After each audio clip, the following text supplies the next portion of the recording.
Welcome, everyone, back to the World Discord Podcast. I'm your host, Brian Endless, and my co-host, Joel Ostrow. Hello, Joel. How you doing today? Doing great. How are you, Brian? I'm very good, thank you.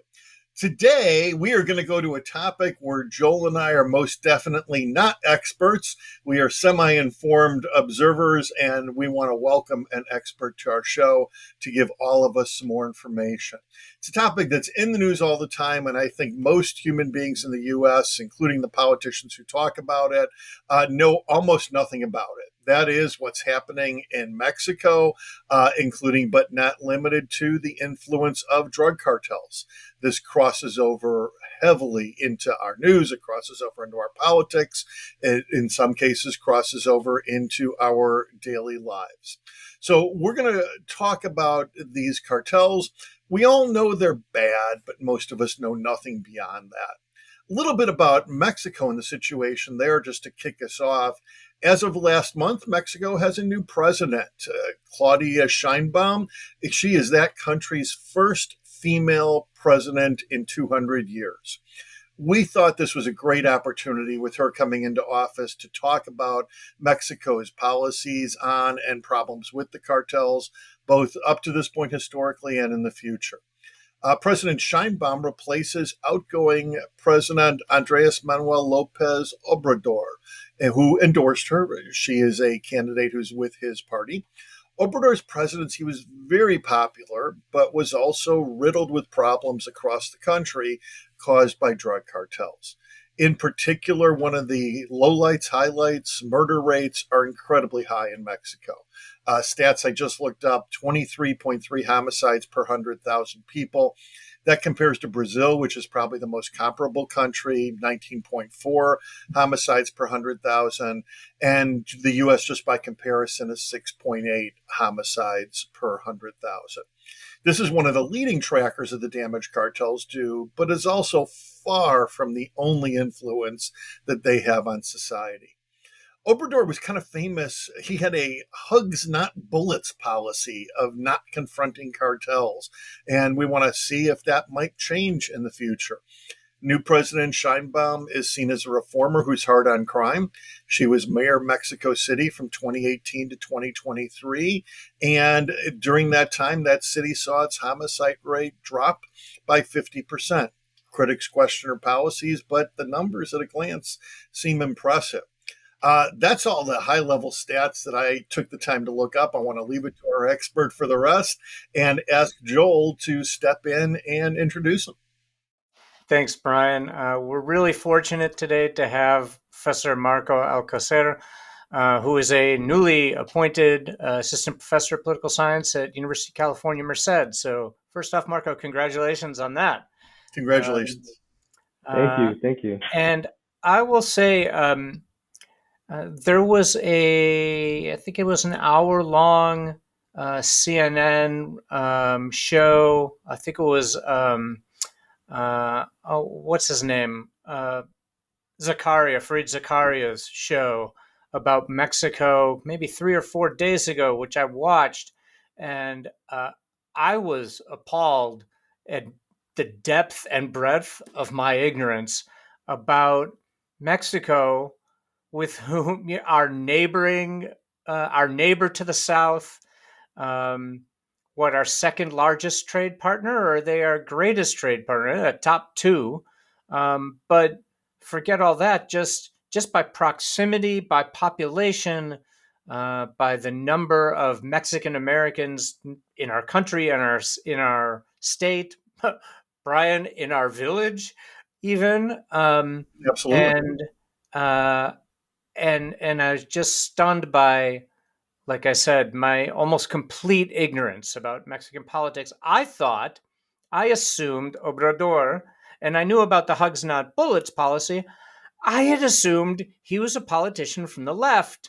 Turns out he's a politician from the pretty far right, not just the right, if I understand correctly. So, Marco, I think it might be helpful if you could provide for us really an overview on Mexico's political landscape to start us off. Where did Obrador sit, and what's the relationship between President-elect Sheinbaum and President Obrador? and obviously maybe lead us into a discussion of what the drug cartels are, how they factor into Mexican politics, and then we can get into that relationship and what's likely to happen. Great. Well, first, thank you for having me. I'm really glad to be here and look forward to our discussion. So, to give some background on the politics of Mexico, um, there was a revolution in Mexico in 1910 to overthrow a dictator, and that lasted a few years. And after that, the revolutionaries came to power and established a political party to rule over all of Mexico, which eventually became known as a PRI. And so they ruled over Mexico for about 72 years. And it was in the year 2000 that Mexico finally took the last step of democratization, which is electing opposition president. Although Mexico had been democratizing at the local level since in the 1990s. So López Obrador, his political career started in the PRI under authoritarian Mexico.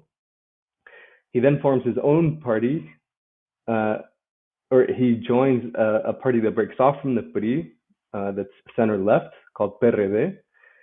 And in 2000, Mexico elects the center right party to the presidency with Vicente Fox, so the first opposition party. He rules from 2000 to 2006, and in 2006, Mexico elects again the center-right party, the PAN, to the presidency with Felipe Calderón. And this is a really contested election with Felipe Calderón, who wins, against López Obrador, who loses by about 0.5% of the vote. So it's a very, very tight election. And it's very contested.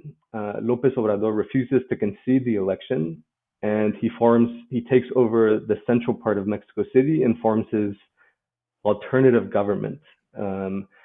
And so Felipe Calderón comes into power really with his legitimacy contested.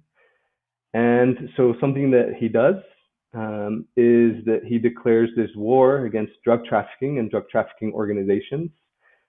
I think it's something like a week after he takes office in December of 2006, and deploys the military initially to his home state of Michoacán, which is on the southwest of Mexico, where violence by drug trafficking criminal organizations was increasing.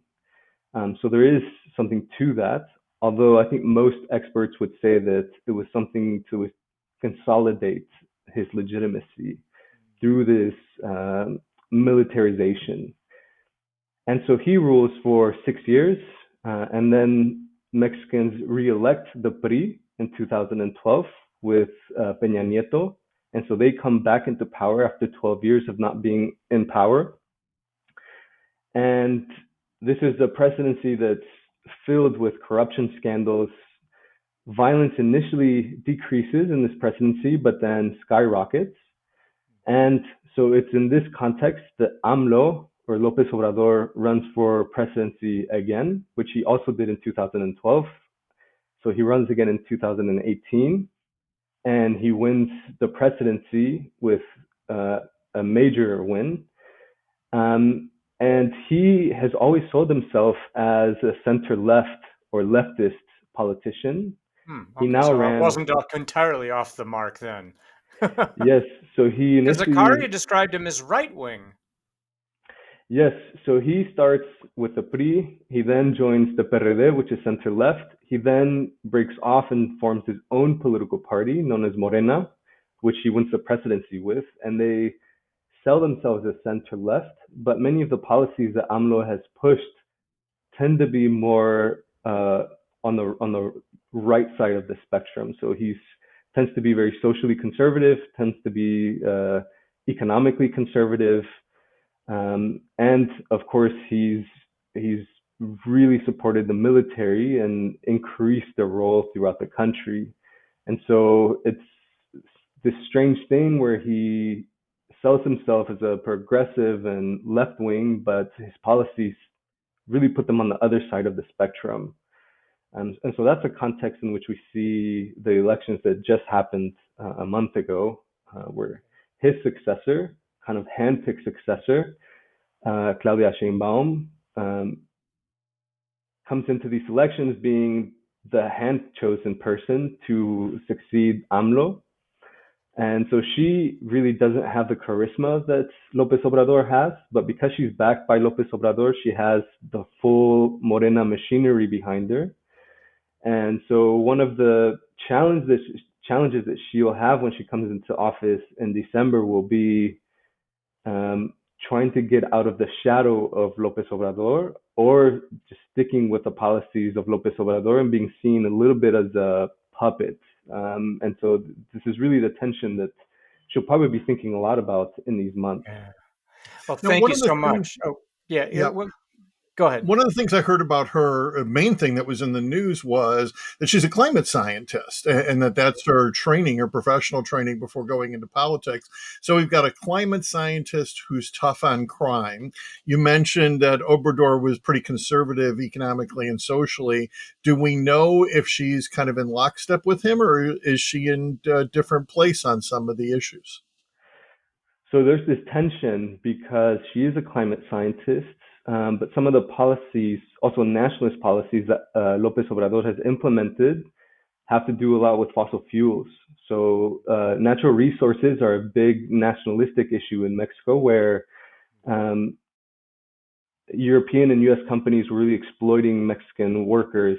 And this is one of the big issues with the Mexican Revolution. And so Mexico expropriates and nationalizes all the resources in the 1930s, and they continue to be a very nationalistic issue. And so López Obrador has really played into this, and he's built a new refinery, and he's really built up the oil industry. And so now Claudia has the problem of being a climate scientist, but also in some way having to follow the López Obrador's policies, which are not necessarily clean energy, and moving into what I think some of us would see as the future of energy, and it's sticking more to these natural resources. Makes So she not sense. only has the cartels, she has the big capitalist Yeah. multinational corporations that Yeah. she has to deal with too. Yes. Marco, can you maybe give us an overview now of the history of like the rise of the drug cartels in Mexico? I know that's an enormous question, but maybe just as it affects the reality today, is this how much? And in part of that, what really interests me, and I think Brian as well, is a question of to what degree are they fueled or maybe motivated internally, self-contained Mexico issue? To what extent are they driven by external factors from primarily Central America, and how much of this is all because of the Yankees up here to the north? If you can sort of give us a little context for that historical, and then sort of maybe give us that map of where this violence is located and where it springs from, it'd be really helpful. Sure. So I think it'd be useful to go back a little bit. At the start of the 1900s, there was these smuggling networks along the border of U.S. and Mexico, where they would smuggle anything. But starting with prohibition, really, in the United States, these smuggling networks turned to drugs and alcohol and drugs Interesting. as these substances start to get become illegal in the United States. And so this really gives them more money that they didn't have before. And so they start developing, and between the 1930s and the 1970s, you have these kind of smaller networks, organizations of drug traffickers. But I think it's really in the 1970s, 1980s that they start consolidating and centralizing into larger criminal organizations or drug trafficking organizations. In Mexico, they're known as drug cartels. And so we really get these really large kind of regional organizations in places that are key for drug trafficking. So you get them along the US-Mexico border, everywhere from Baja California with the Tijuana cartel to more centrally, the Juarez cartel, and then most of the Texas border with the Gulf Cartel and the Zetas. And then you also get the Sinaloa Cartel, which is a region where you grow a lot of drugs. And then in the south with the Milenio Cartel and the Familia Michoacana or Michoacan Family Cartel. And these are regions where there's a lot of drug cultivation. And so you start to get these larger criminal organizations that really operate throughout the country as they just transport drugs. You can think of them kind of as a logistic companies that are buying and producing drugs, moving them to the US border and getting them across the border into the US. Now, this is also a period where Mexico was an autocracy, and the Mexican government itself had an active role in managing these trafficking organizations. And there's been journalists, historians, and other academics that have really shown that the Mexican government managed them. And so they would meet with them, they would kind of coordinate of which territories were whose, and they would also get kickbacks. So they would get, for example, money for campaigns because the PRI wanted to win big. There were elections in Mexico, even though we can argue about how free they were, but the PRI wanted to win in the 90th percent. And so they would get some kickbacks, and also for personal gain for politicians and police officers and military personnel. If I can interject for just a second, that's interesting with the autocracy and the kind of the elites working with the cartels. Were things more peaceful then? Did a lot of the violence come when the autocracy went away? Yes, so I think one of the rules that is generally agreed on is that the Mexican government would say, hey, no violence, don't sell drugs domestically. We'll, for the most part, leave you be to traffic your drugs.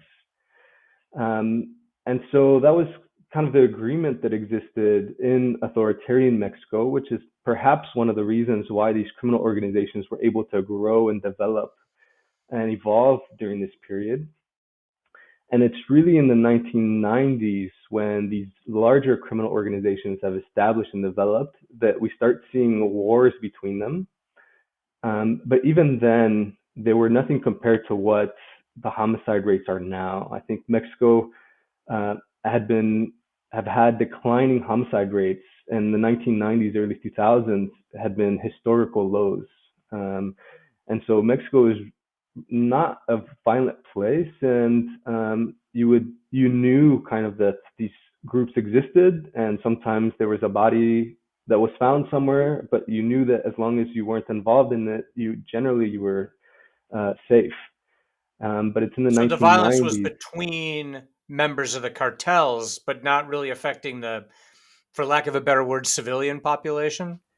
Yeah, so generally speaking, it was violence between these criminal groups, and these intense war between these larger criminal groups really start in the 1990s, and some of their military wings have origins in the 1990s as a result of these wars that also start to happen as Mexico democratizes and the PRI can't really provide that protection and coordination that it used to as governors start winning from opposition parties and not because there's and continues to be a lot of polarization between the political parties, refuse to coordinate with the PRI on this issue of behind closed doors coordinating between criminal groups in the different regions. And so that's the context where you start seeing violence between the criminal groups in the 1990s and early 2000s. And this is one of the reasons, at least that President Calderon has given, that he deployed the military in December of 2006. That started what we know now as the war on drugs, or Calderon's war. And that's really the trigger for the violence that we see today in Mexico, which wasn't the case back then. I think, if I remember correctly, I think it was 2002 that we saw the first assassination of a local politician in Mexico by a criminal organization. In 2003 that we see the first mayor being assassinated. So this is something recent, even though now it seems that this is maybe the status quo, that maybe it's been like this for a long time. It's really the past, say, 20 years where indiscriminate violence and criminality have really ballooned. Yeah, sadly, that makes a lot of sense. You're describing something now. I did a little bit of research a while back on Colombia and Hmm. just the interactions of the cartels, where the most dangerous jobs were things like police chief and prosecutor and mayor, because if you were seen as going after a cartel, you were targeted. Is that kind of thing regularly happening in Mexico now? Could you repeat that question? Sure, no problem. So basically, my understanding of Colombia is that the cartels are almost directly opposed to any politician who speaks out against them, or to any person in the government. So prosecutors, if you try to prosecute someone in drug cartels, it's incredibly dangerous to do it. It's dangerous to be a local mayor or politician. It's dangerous to be a police chief who goes after the cartels, because you then get personally targeted. Are we seeing that kind of thing in Mexico? Yes, and I think that's become a little bit of the norm, unfortunately, with just in the 2024 election cycle, there were a little over 90 politicians that were assassinated. I think 39 of them were candidates. Um, and also, we see over 300, I think, police officers assassinated each year by criminal Wow. organizations. So it has become a huge issue of these these drug cartels, not even drug cartels anymore, just criminal organizations more generally, having the capacity and the impunity to be able to attack politicians, public servants, law enforcement officers. And really, the assassinations are the tip of the iceberg that we see if we look at aggressions or even threats, most of which aren't reported. It really is a dangerous topic. And just to give one story to make it really real, I have a friend who's a prosecutor in Jalisco, in the state of Jalisco, which is the stronghold of a cartel known as Cartel Jalisco Nueva Generación, or New Generation Cartel. And he told me that a few years ago, one of the secretaries started getting images and threatening messages on her phone with pictures of her kids' school, her husband's work, her house. Oh, And they said, give us the contact information and names of everyone at the prosecutor's office. And so she gave them the list with names, home addresses, phone oh, numbers for everyone that works at the prosecutor's office. And so my friend who doesn't investigate criminal organizations directly, even he knows, he told me, I know that they have my information. And so I know that I have to be careful, and it does affect the way that I investigate crimes that sometimes may be related to a criminal organization. So even when you're not threatened directly, you feel the threat or the danger around you sometimes. It's a chilling effect. Yeah. yeah. But those were that list obviously was all civil servants, people who work for the government. How much does this violence affect um, non-government workers? You know, those who might work in just non-government jobs in the private sector. Um, are they are sort of regular segments of the population also targeted, or are they sort of just ancillary accidental victims? No, so they become also prime targets. And I think something that's worth mentioning is that with the government crackdown that started in December of 2006 and really rolls out through the next few years, Mexican drug cartels underwent this massive transformation. And so in different aspects. So one, they started expanding geographically. So they started going to places where they had never been before. And two, they started diversifying their activities. And so they went from being just these drug traffickers that moved large amounts of drugs to the US market to really organizations that are involved in trafficking drugs, a lot of them, not all of them, but also in other activities like oil theft, like illegal logging, like the exploitation of migrants through kidnapping, trafficking, smuggling, to extortion, which is something that affects regular citizens, to also drug dealing, local drug dealing in Mexico to local consumers, which is also affects kind of regular people, and also is one of the reasons it's become very violent in Mexico. So they've kind of involved themselves in a host of activities, not just drug trafficking anymore. And the last big change is that they've started fragmenting. So I was Mm, talking about in the 70s, 80s, there was a period of consolidation. Right yeah. now, it's undergoing a period of fragmentation where maybe 9 large criminal organizations or drug cartels existed in the early 2000s. And now we have dozens of maybe more localized, but still very powerful criminal groups operating throughout the country.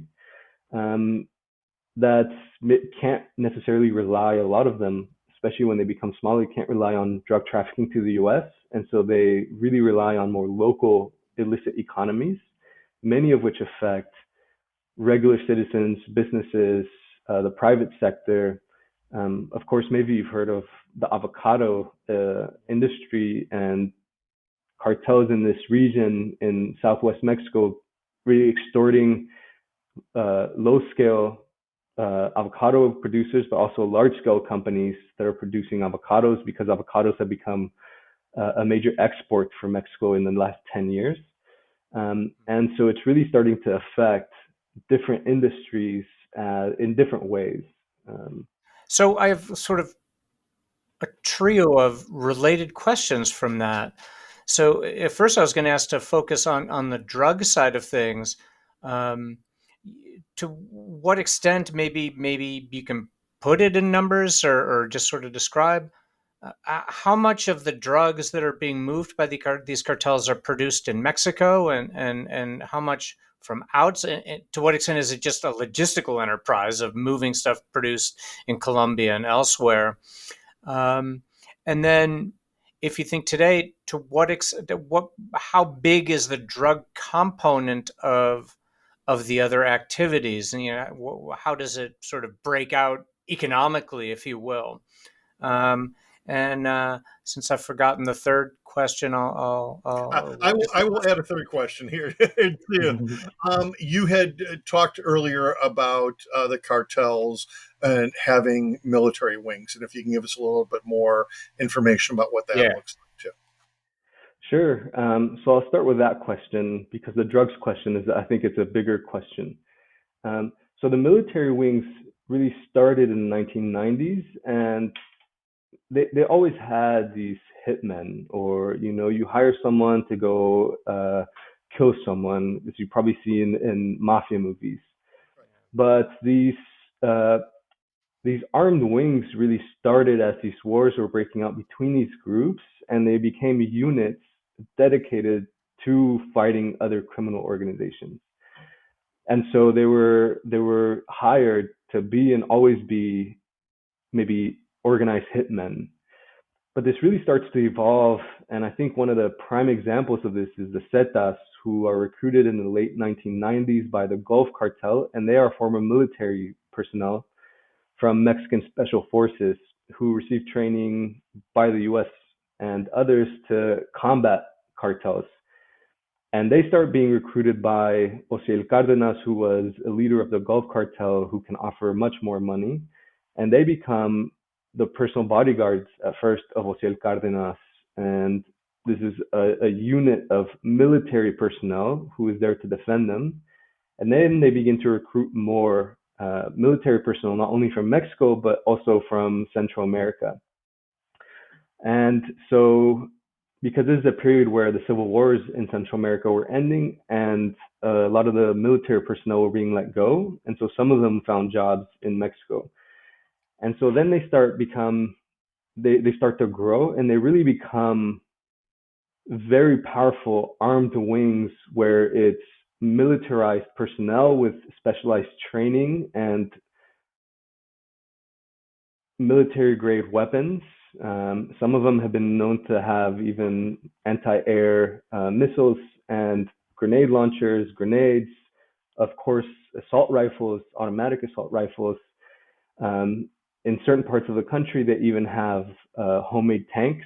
Homemade really makes them seem less sophisticated than they are, but they have even tanks to fight these wars, and so they become very specialized and dedicated units of militarized people trained to wage war. Something that's a relatively new development, and I think plays a major part in the violence that we see. And something that's come out of that is that we now see people that were leaders of these militarized wings become leaders of these cartels. And even though we haven't really studied this topic, I think it would matter for how violent they are and how they behave Sure. as units. And so that's part of the military question. And there's some really shocking. Of course, the bigger cartels have bigger armed wings and multiple armed wings that they deploy throughout the country. And there's videos online of them, and some of them are impressive in a bad way. More heavily armed than the police or military in those regions, right? Certainly more than local and state police, more heavily armed, better training, better equipped, and often with some level of collusion with local military personnel. Yeah. I think most of the weapons in Mexico come from the U.S., but certainly a important part of that also comes from the military, who either looses or gives some weapons to these cartels through corrupt individuals. To the drug question, I think Mexican drug cartels really started with trafficking primarily marijuana to the US. And it's really when the US closes the Caribbean corridor to Colombian cartels trafficking cocaine to the US that they start going through Mexico. And at first, these Mexican cartels were really just the transportation. So the Colombian cartels would hire them to transport these drugs. They would hand them off in southern Mexico, and then they would get them back on the US side.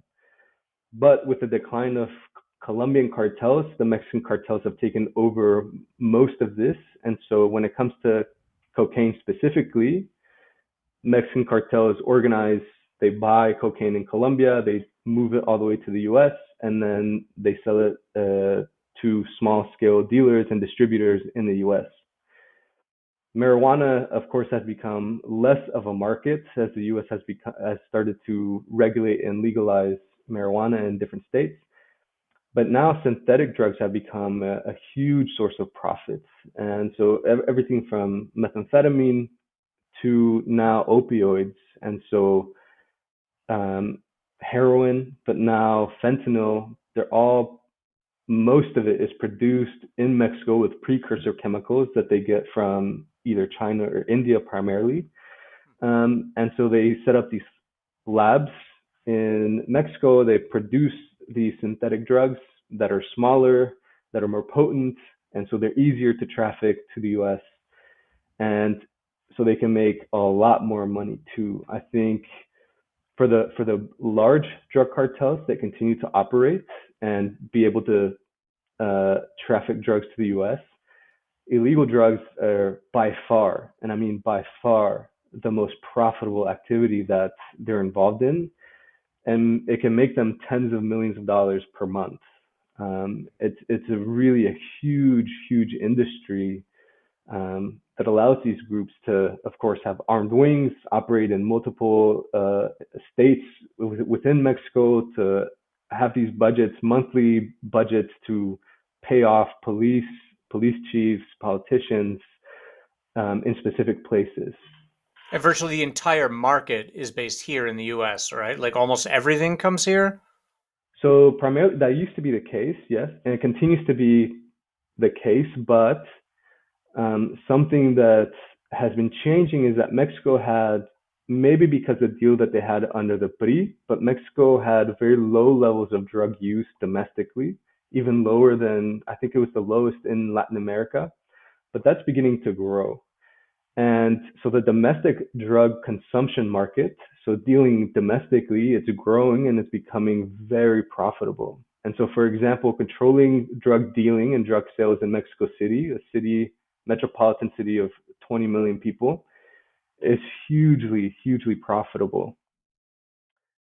And so domestic drug dealing is becoming a really big market. It's still drugs, but now it's not about getting them to the US.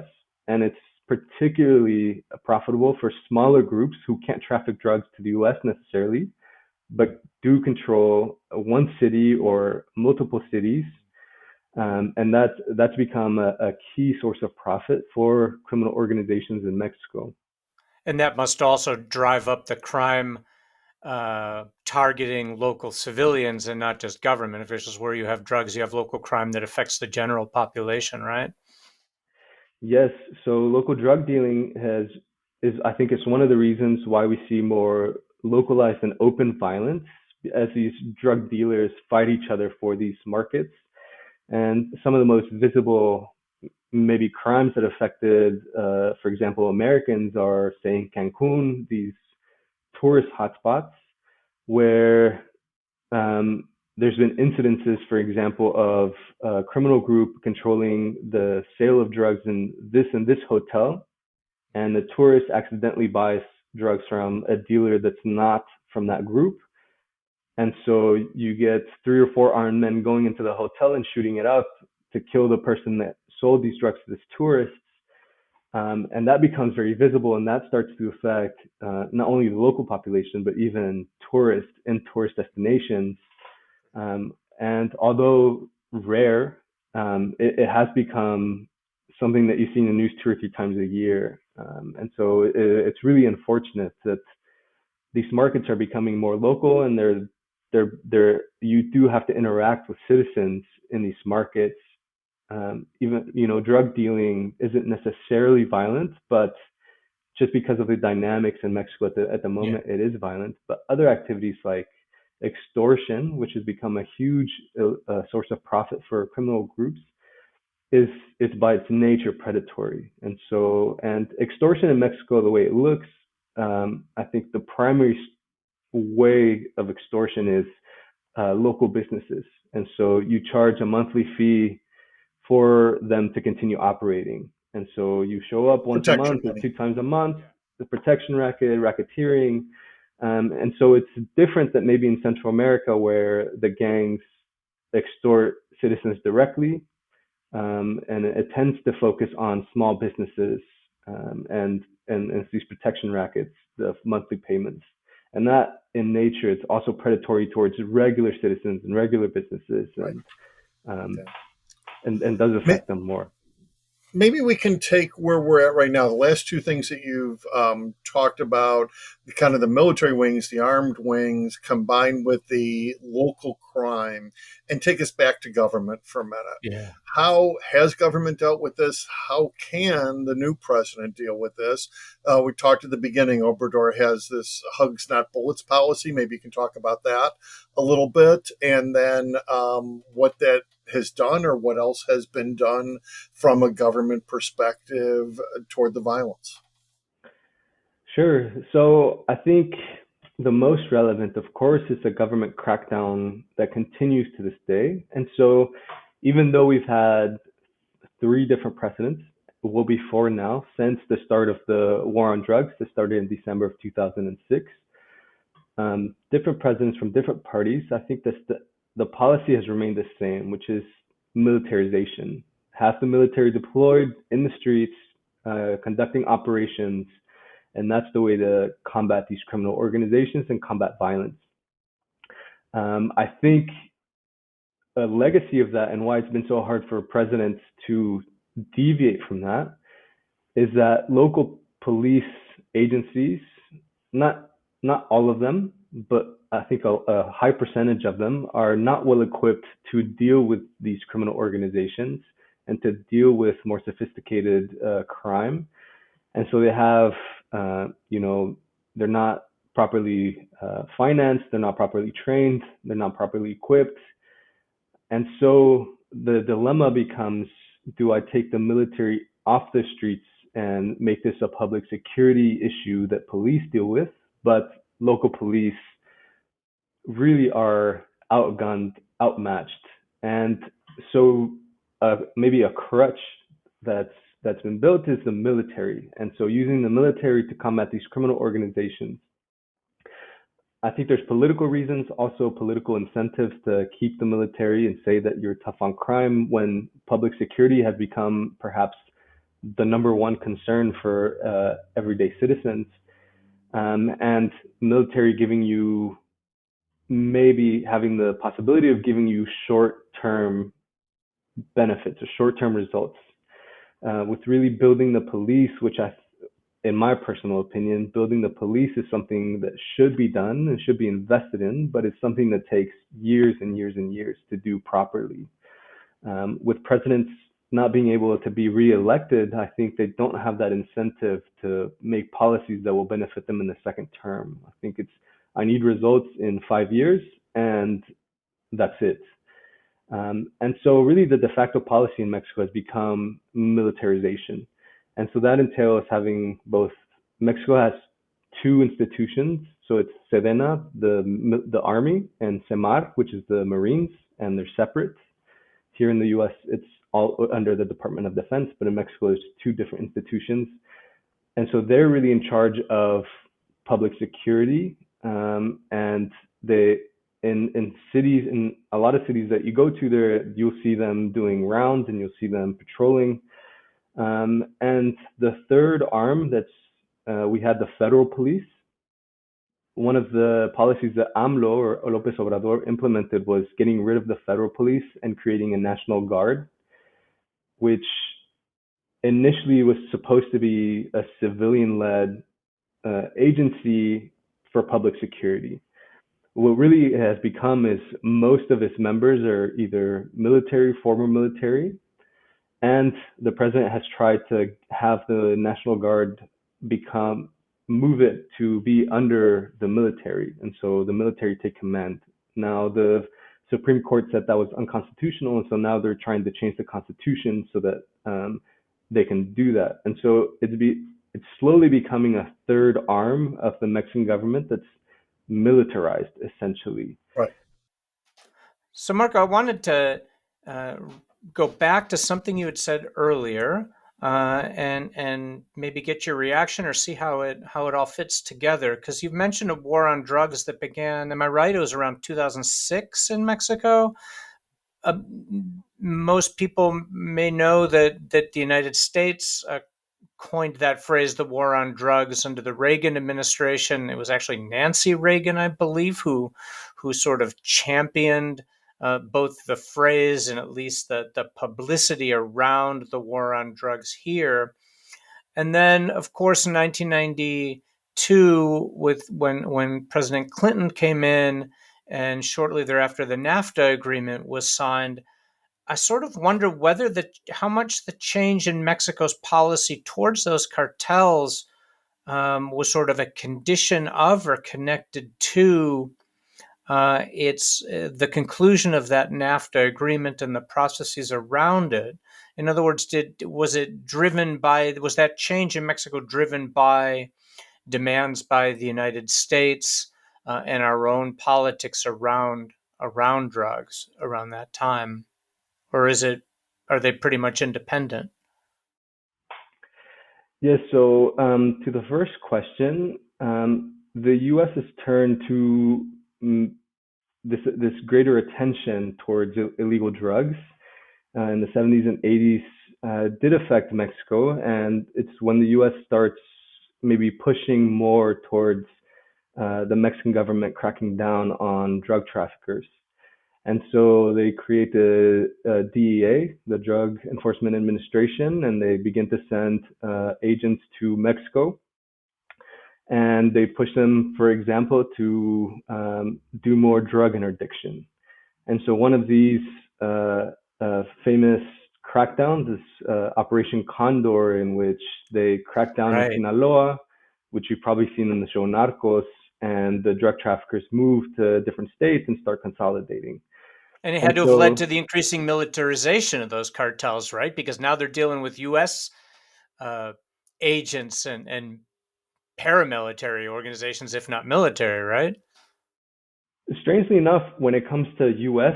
law enforcement, particularly DEA, since the assassination of a DEA agent in 1985 and the severe crackdown that caused, um, cartels have generally had this don't mess with U.S. enforcement Oh, officers. Um, okay.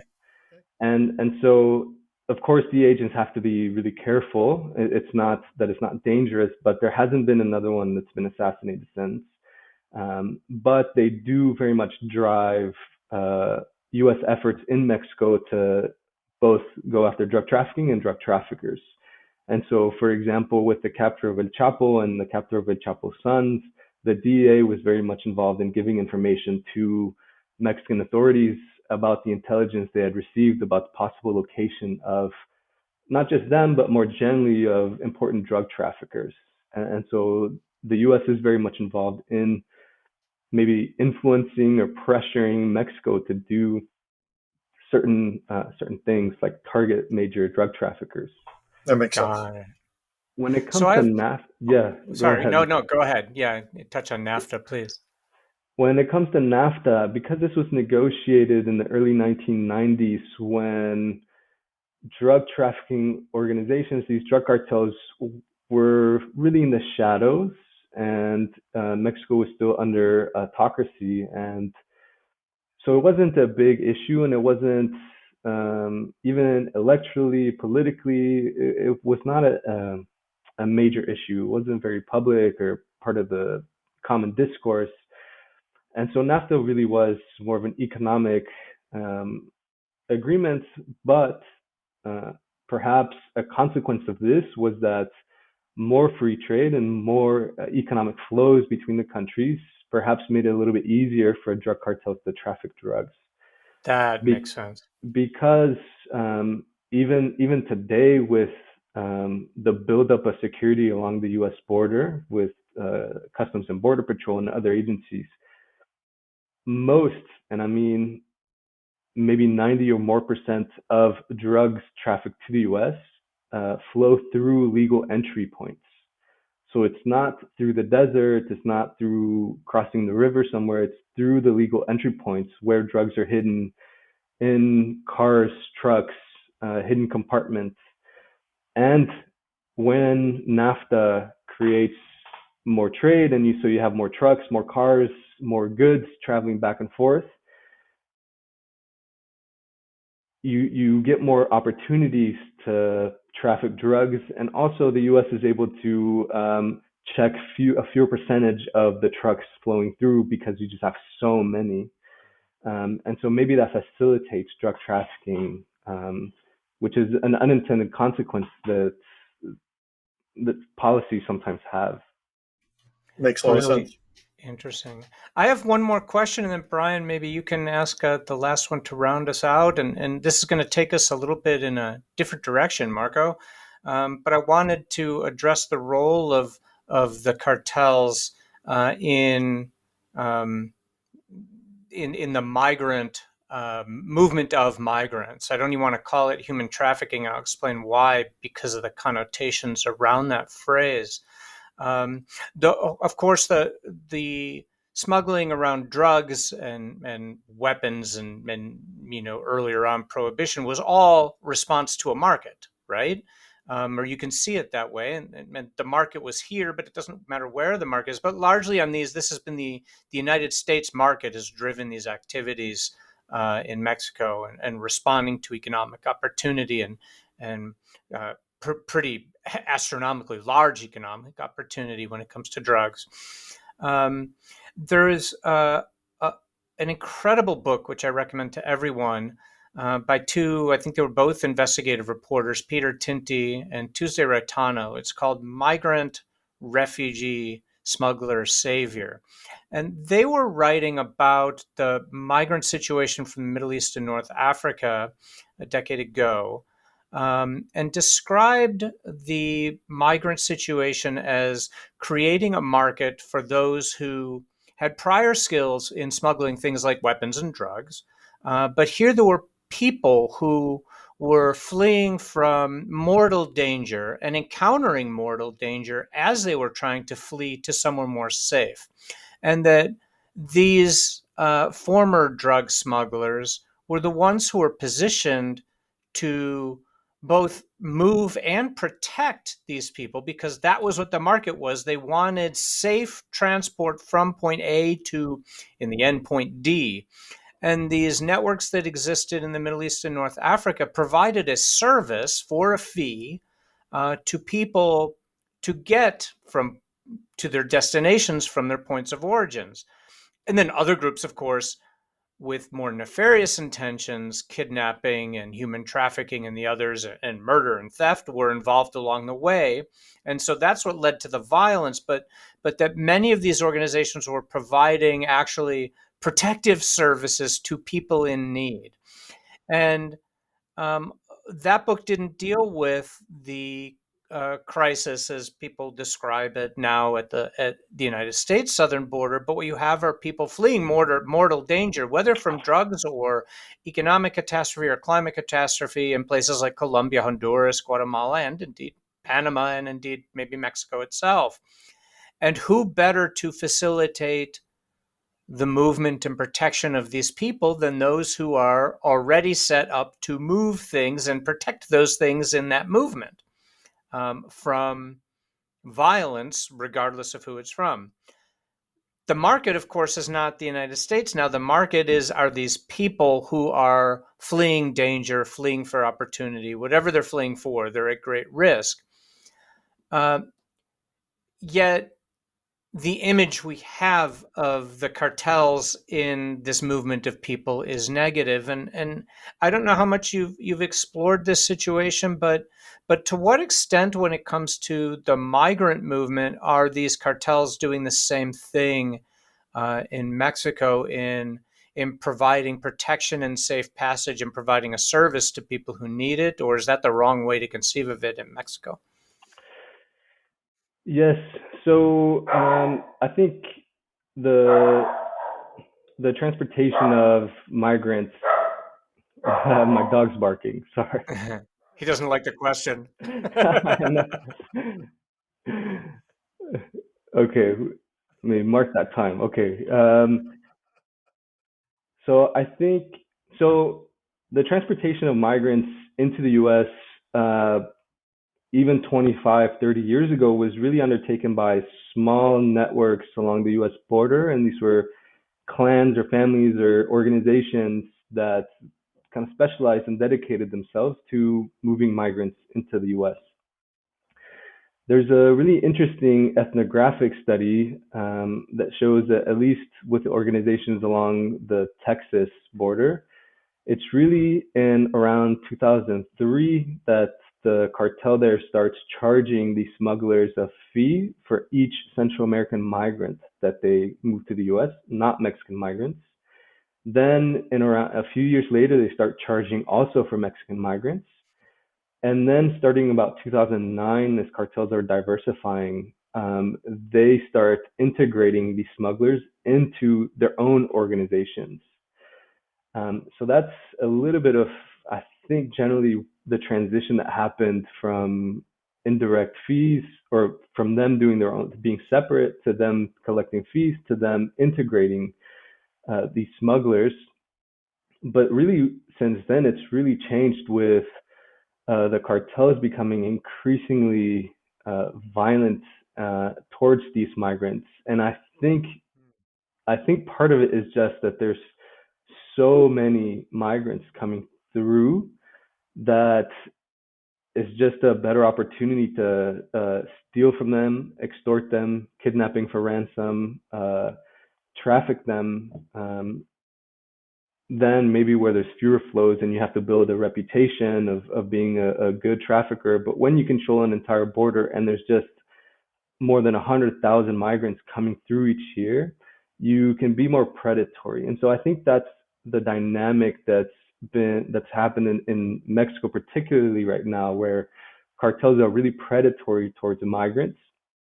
And so they exploit them in all kinds of ways. And even to the point in some cartels in central Mexico and northern Mexico, they recruit migrants as hitmen and as lookouts. And so that's really the dynamic that's happened in Mexico, where it's not of this protection like it is in other places, and maybe some racism and discrimination exists because there is this discrimination against Central Americans in Mexico very Yeah. strongly, and the newest wave of migrants is a lot of them are Haitian, and so they're black, and so there's even more discrimination, and they don't speak Spanish necessarily, and so there's even a greater opportunity to see them as something different. Yeah. So these But people who already fled and put their lives at risk are now at risk even more as they get further north. yes, it's a really bad situation where I think for the most part these cartels are really taking advantage of these migrants who are already people who Yeah. are marginalized, the poor, Desperate. few resources, and they're being exploited even more by these That's cartels. awful. Everywhere, and anything from stealing their properties to, or their Mm. wallet, the money that they have, to um, recruiting them forcibly, to even just murdering them. There's been a few instances, big Yeah. instances of migrants being killed en masse, to being kidnapped and then calling their family members back in their home country for money and not being released until they get that money, to simply trafficking them into the U.S. and having, uh, basically being forced to work. They maybe take your passport, your identification, and you have to work until Right. you pay off some your debts or something like that. So it sounds like the coyotes, who we normally think of as helping the migrants to get across the border safely, albeit often illegally, the cartels and this violence is just another major obstacle that they need to help the migrants navigate around and through, rather than being a part of that as in a help, rather than cartels assisting in that way. That's disturbing.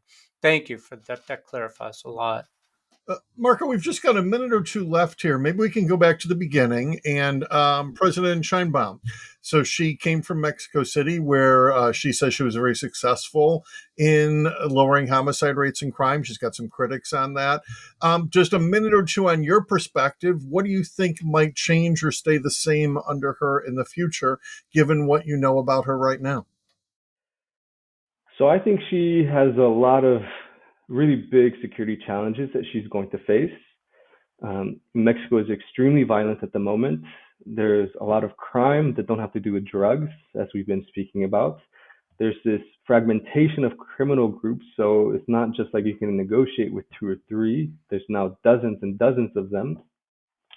And Claudia Sheinbaum herself comes from being picked by Lopez Obrador, this really charismatic, extremely popular person whom she, in a way, has to follow, but also she is herself, I think, needs to distinguish herself a little bit, but not too much, from Lopez Obrador. Yeah.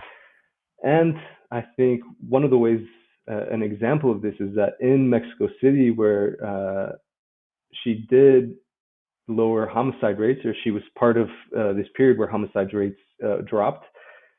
Part of that was really building local police and the policing force and intelligence and investigation. What the policies that Lopez Obrador has pushed have really been about expanding the role of the militarization, and reducing funds for local police. And so that's one of the tensions, for example, that she really faced, of following Lopez Obrador and this national project that he's selling, or going the way that she did it in Mexico City. It sounds like it's almost the opposite. Yeah. Yes, and well, an interesting question will be how involved Lopez Obrador remains within the party, and as maybe an informal advisor, and how vocal he is in support or against policies that she pursues, because that will affect how popular she is, and it will affect the policies that she pursues. But security, public security, will be one of the main issues, even though they've tried to relegate it. In her plan, it's the last point, so I think it's 90 something pages uh, into her plan of her presidency, even though it's number one issue for voters. because there's just no easy answers. And I think one of the main things that they want to do is to continue building the National Guard. And so in her plan, in her website, it says to continue building the National Guard and to better coordinate with local policing agencies. But there's not much detail, so it's unclear about exactly what that looks like. But I think she'll continue some of Lopez Obrador's plans, and I don't think she'll deviate too much, which, I think there's definitely room to improve. So we'll see, but now we at least have a little bit more perspective on it. Thank you. Thank you so much, Marco. I've learned so much, and probably learned even more about how little I know about Mexico and how embarrassing it is how little I know about Mexico. But really appreciate your expertise. Hope maybe in the future we can have you on again, maybe when we learn more about President Sheinbaum and what she's doing and where things are going. And Brian, thank you as well. Yeah, Thank you Marco, to thank you our very much. Thank you to our viewers and listeners for tuning in. Please like and follow the World Discord podcast. Find us on Instagram, and please tell your friends and your enemies about it so that more people can learn about these problems that exist all over the world, this violence that affects so many people's lives.